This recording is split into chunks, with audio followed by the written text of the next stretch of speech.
Hi, welcome to Sudhakar sir classes. నేను మీ పాదం Sudhakar sir. మరి ఈరోజు ఎవరైతే వీడియో కొత్తగా చూస్తున్నారో, ఎవరైతే ప్రిపేర్ అవుతున్నారో మీ ఫ్రెండ్స్ కానీ వాళ్ళకి కానీ షేర్ చేయండి.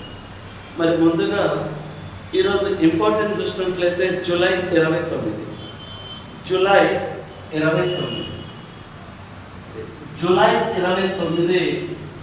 అంతర్జాతీయ పులుల దినోత్సవం.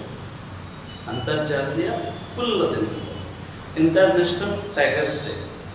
దీన్ని తొలిసారిగా 2010వ సంవత్సరంలో 2010లో రష్యాలోని సెయింట్ పీటర్స్బర్గ్ నగరంలో జూలై 29ని పులుల దినోత్సవంగా ప్రకటించారు. 2010 రష్యాలోని సెయింట్ పీటర్స్బర్గ్ నగరం. అప్పటి నుంచి 2010 నుంచి జూలై 29ని ప్రతి సంవత్సరం పులుల దినోత్సవంగా ప్రకటించుకుంటున్నారు. సో అలా జూలై 29 అంతర్జాతీయ పులుల దినోత్సవంగా చెప్పుకుంటున్నారు. మరి పులి యొక్క శాస్త్రీయ నామం ఏంటంటే పాంథెరా టైగ్రిస్. పులి యొక్క శాస్త్రీయ నామం పాంథెరా టైగ్రిస్. మరి 2010 సంవత్సరం చూసినట్లయితే మరి భారతదేశంలో పులిని జాతీయ జంతువుగా 1973వ సంవత్సరం నుంచి జాతీయ జంతువుగా అనౌన్స్ చేస్తారు. భారతదేశంలో పులిని నేషనల్ యానిమల్గా, జాతీయ జంతువుగా. మరి 1973కు పూర్వం జాతీయ జంతువు ఏదుందంటే సింహం ఉండేది. సో 1973వ సంవత్సరం నుంచి పులిని జాతీయ జంతువుగా అనౌన్స్ చేశారు. అలాగే అప్పటి నుండే టైగర్ రిజర్వ్ను కూడా అనౌన్స్ చేయడం జరిగింది. మరి భారతదేశంలో ప్రతి 4 సంవత్సరాలకు ఒకసారి పులిని జాతీయ జంతువుగా అనౌన్స్ చేయడం జరుగుతుంది. ప్రతి 4 సంవత్సరాలకు ఒకసారి పులుల గణన చేస్తున్నారు. ప్రతి 4 సంవత్సరాలు. మరి తొలిసారిగా 2006 సంవత్సరంలో పులుల గణన చేయడం జరిగింది. భారతదేశంలో 2006 సంవత్సరంలో పులుల సంఖ్య 1411. 2006 ప్రతి 4 సంవత్సరాలకు ఒకసారి పులుల గణన లెక్కింపచేస్తారు. మరి 2006లో తొలిసారిగా భారతదేశంలో పులుల సంఖ్య 1411 పులులు ఉన్నాయి. మరి 2010లో భారతదేశంలో పులుల సంఖ్య 1706 పులులు ఉన్నాయి. 2010 సంవత్సరంలో. మరి 2014లో పులుల సంఖ్య 2226 పులులు ఉన్నాయి. 2014 ప్రతి 4 సంవత్సరాలకు ఒకసారి పులుల గణన చేస్తారు. 2006లో 1411 పులులు ఉన్నవి భారతదేశంలో.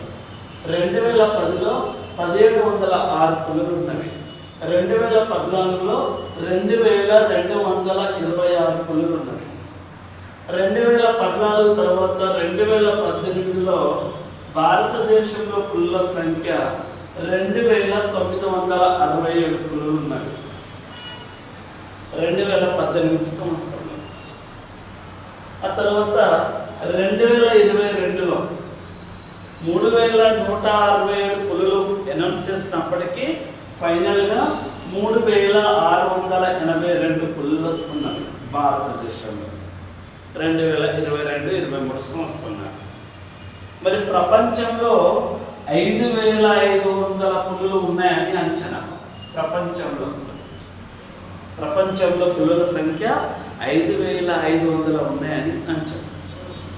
ఇది భారతదేశపు పులుల గణన ప్రకారం. మరి భారతదేశంలో పులులు ఎక్కువగా ఉన్నటువంటి రాష్ట్రం మధ్యప్రదేశ్ రాష్ట్రం. భారతదేశంలో పులులు ఎక్కువగా ఉన్నటువంటి రాష్ట్రం మధ్యప్రదేశ్. 2018 ప్రకారం 526 పులులు ఉన్నవి. ఇప్పుడు సుమారుగా 700 నుంచి 900 పులుల వరకు పెరిగినాయని అంచనా. అందుకనే మధ్యప్రదేశ్ రాష్ట్రాన్ని ఏమని పిలుస్తున్నారంటే పులుల స్వర్గధామంగా పిలుస్తున్నారు. పులుల స్వర్గధామంగా పిలుస్తున్నారు మధ్యప్రదేశ్ రాష్ట్రాన్ని. పులులను సంరక్షించడానికి 1973 సంవత్సరంలో టైగర్ రిజర్వ్లను అనౌన్స్ చేశారు. టైగర్ రిజర్వ్ భారతదేశంలో పులులను సంరక్షించడానికి, అంటే పులులు అంతరించిపోతున్నాయనే ఉద్దేశంతో పులులను సంరక్షించడానికి ఏర్పాటు చేసినదే టైగర్ రిజర్వ్లను అనౌన్స్ చేశారు. 1973లో ఏర్పాటు చేసినటువంటి తొలి tiger reserve Bandipur tiger reserve 1973 సంవత్సరంలో. 2025 సంవత్సరంలో 57వ టైగర్ రిజర్వ్ పేరేంటే రతపాని టైగర్ రిజర్వ్. భారతదేశంలో ప్రస్తుతము పులులు ఎన్ని టైగర్ రిజర్వ్ ఉన్నాయంటే 58 టైగర్ రిజర్వ్ ఉన్నవి. 58వ టైగర్ రిజర్వ్ పేరు Madhav tiger reserve, Madhya Pradesh. So మొట్టమొదటి tiger reserve Bandipur tiger reserve, Karnataka రాష్ట్రం, 1973. 2025లో 58వ tiger reserve Madhav tiger reserve, Madhya Pradesh రాష్ట్రం. మొత్తం 58 టైగర్ రిజర్వులు ఉన్నవి భారతదేశంలో. మరి పులులు లేనటువంటి టైగర్ రిజర్వులు, భారతదేశంలో పులులు లేనటువంటి టైగర్ రిజర్వులు 3 ఉన్నవి. ఒకటి పలమావ్ టైగర్ రిజర్వ్, జార్ఖండ్ రాష్ట్రము. 2 బుక్సా టైగర్ జోన్, పశ్చిమ బెంగాల్. Dampa tiger zone, Mizoram. భారతదేశంలో పులులు లేనటువంటి టైగర్ రిజర్వులు ఇవి 3. ఇక భారతదేశంలో అతిపెద్ద tiger reserve Amrabad tiger reserve, Nagar Kurnool. సుమారు 2800 చదరపు కిలోమీటర్ల విస్తీర్ణంతో భారతదేశంలో అతిపెద్ద టైగర్ రిజర్వ్గా చెప్పుకుంటున్నాం. మరి భారతదేశంలోనే అతి చిన్న tiger reserve bore tiger reserve, Maharashtra. ఇది ఈరోజు పులులకు సంబంధించినటువంటి సమాచారం. ఈరోజు జూలై 29 అంతర్జాతీయ పులుల దినోత్సవం సందర్భంగా ఈ అంశాలను మీకు వివరించడం జరిగింది. మరిన్ని ఇలాంటి అప్డేట్ జాగ్రఫీ అంశాలను ప్రతిరోజు మీకు యూట్యూబ్ ఛానల్లో పొందుపరచడం జరుగుతుంది. మరి ఎవరైతే కాంపిటేటివ్కు ప్రిపేర్ అవుతున్నటువంటి ఆస్పిరెంట్స్ని ఈ వీడియోకి షేర్ చేయగలరు. మరొక వీడియో అప్డేట్ తోటి మళ్ళీ కలుద్దాం. Thank you.